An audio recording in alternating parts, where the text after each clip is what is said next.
आई Frankenstein एक 2012 की विज्ञान कथा एक्शन फिल्म है जो मशहूर फ्रैंकस्टाइन के मॉन्स्टर को आधुनिक फैंटेसी तत्वों के साथ जोड़ती है। इस फिल्म का निर्देशन स्टुअर्ट बीटी ने किया है और ये केविन ग्रेवियोक्स द्वारा लिखित ग्राफिक उपन्यास पर आधारित है। फिल्म का मुख्य किरदार एरन एकहार्ट द्वारा निभाया गया है, जो फ्रैंकस्टाइन के मॉन्स्टर के रूप में जाना जाता है, जिसे फिल्म में एडम कहा गया है। कहानी का सार। फिल्म की शुरुआत वहीं से होती है जहां मैरी शेली की मूल फ्रैंकस्टाइन कहानी समाप्त होती है। विक्टर स्टाइन अपने बनाए हुए मॉन्स्टर का पीछा करते हुए आर्कटिक तक पहुंचते हैं। हालांकि मॉन्स्टर जीवित रहता है जबकि फ्रैंकस्टाइन मर जाता है। मॉन्स्टर, जिसे बाद में एडम नाम दिया जाता है, अपने निर्माता को दफनाने के बाद अपने अस्तित्व का उद्देश्य खोजने की यात्रा पर निकलता है। इसी दौरान वह दो प्राचीन शक्तियों के युद्ध में फंस जाता है, दानव और गारगोयल्स। गारगोयल्स का नेतृत्व रानी लियोनोर मिरांडा ओटो करती हैं, जो मानवता की रक्षक होती हैं।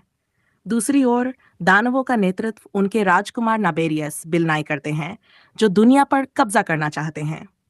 एरम, जो न तो पूरी तरह से मानव है और न ही पूरी तरह से दानव, इन दोनों शक्तियों के लिए एक महत्वपूर्ण पात्र बन जाता है। दानव उसके पुनर्जीवित होने की रहस्यमयी शक्ति को प्राप्त करना चाहते हैं ताकि वे मरे हुए शरीरों को पुनर्जीवित करके एक अजेय सेना बना सकें।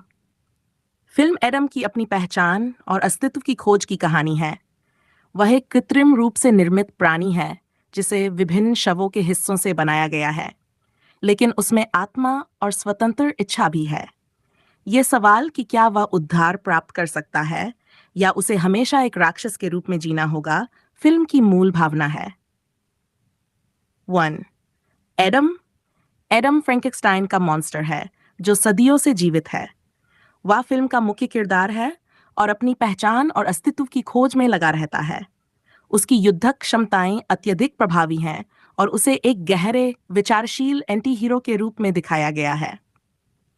लियोनोर मिरांडा ओटो, गारगोयल्स की रानी, जो एडम को दानवों के खिलाफ युद्ध में एक महत्वपूर्ण योद्धा के रूप में देखती है।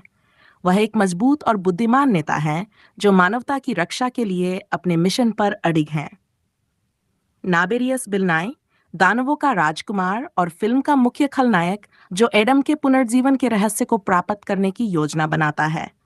उसकी योजना है कि वह मरे हुए लोगों को पुनर्जीवित करके एक दानव सेना तैयार करे और दुनिया पर कब्जा करे। सॉर थेरी, एक वैज्ञानिक जो नाबेरियस के लिए काम करती है लेकिन दानवों के असली उद्देश्य के बारे में अनजान है। फिल्म में वह एडम की साथी बन जाती है और उसके साथ मिलकर दानवों की योजना को रोकने में मदद करती है। मुख्य थीम्स। पहचान और उद्धार। आई फ्रैंकेनस्टाइन की मुख्य थीम एडम की अपनी पहचान और उद्धार की तलाश है।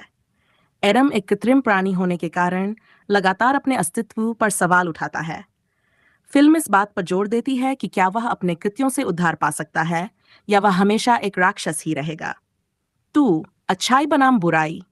फिल्म में अच्छाई गारगोयल्स और बुराई दानवों के बीच एक स्पष्ट संघर्ष दिखाया गया है। एडम इन दोनों शक्तियों के बीच फंस जाता है और उसे यह तय करना होता है कि वह किस तरफ है। यह नैतिक द्वंद्व फिल्म की केंद्रीय थीम है। जीवन और मृत्यु का स्वभाव। फिल्म मैरी शेली की मूल कृति की तरह जीवन और मृत्यु के स्वभाव पर सवाल उठाती है। एडम एक पुनर्जीवित प्राणी होने के नाते मानवता की मृत्यु पर विजय पाने की इच्छा का प्रतीक है। दानवों की योजना मरे हुए लोगों को पुनर्जीवित करके उन्हें अपनी आत्माओं के लिए बंधक बनाना और फिल्म में जीवन वीडियो देखने के लिए धन्यवाद करना है। प्लीज हमारे चैनल को सब्सक्राइब करें और अगर आपको वीडियो में स्वतंत्र इच्छा बनाम नियति का विचार भी दिखाया गया है। सपोर्ट से एडम बार-बार भी बेहतरीन कंटेंट लाने की प्रेरणा मिलती है, लेकिन वह यह मानने से इनकार करता है कि उसकी किस्मत पहले से तय है। उसकी लड़ाई दानवों और अपनी पहचान के खिलाफ उसके लिए अपनी स्वतंत्रता और अस्तित्व की लड़ाई है। विजुअल्स और स्पेशल इफेक्ट्स। आई फ्रैंकेनस्टाइन में विशेष प्रभाव का बहुत अधिक प्रयोग किया गया है। गारगोयल्स का मानव रूप से विशाल पत्थर जैसे प्राणियों में परिवर्तन विशेष रूप से आकर्षक है। फिल्म का डार्क और गॉथिक दृश्य विशेष रूप से अंडरवर्ल्ड श्रृंखला जैसी फिल्मों की याद दिलाता है। फिल्म के एक्शन दृश्यों में एडम विभिन्न दानवों के खिलाफ लड़ते हुए दिखाया गया है, जहां उसकी शक्तियां और युद्ध क्षमताएं प्रभावशाली हैं। फिल्म में गार्गोयल्स और दानवों के संसार के बीच एक बड़ा कंट्रास्ट दिखाया गया है। दानवों को आग जैसे डरावने प्राणियों के रूप में दिखाया गया है, जबकि गार्गोयल्स को एक देवदूत जैसे पात्रों के रूप में दिखाया गया है। ये विजुअल कंट्रास्ट अच्छाई और बुराई के बीच संघर्ष को और भी स्पष्ट बनाता है। स्वागत और समीक्षा।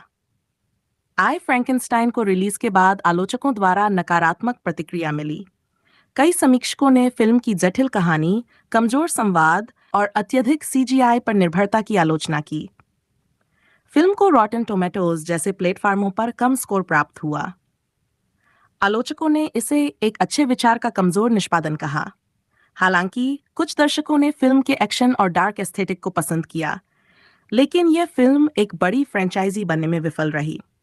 इसे अक्सर वैन हेल्सिंग और अंडरवर्ल्ड जैसी फिल्मों के साथ तुलना की जाती है, लेकिन आई फ्रैंकेनस्टाइन उस तरह की लोकप्रियता हासिल करने में असफल रही। मूल स्रोत से तुलना। फिल्म मैरी शेली की मूल फ्रैंकस्टाइन कृति से काफी अलग है, जहां शेली की कहानी जीवन, मृत्यु और नैतिकता जैसे गहरे दार्शनिक प्रश्नों को उठाती है।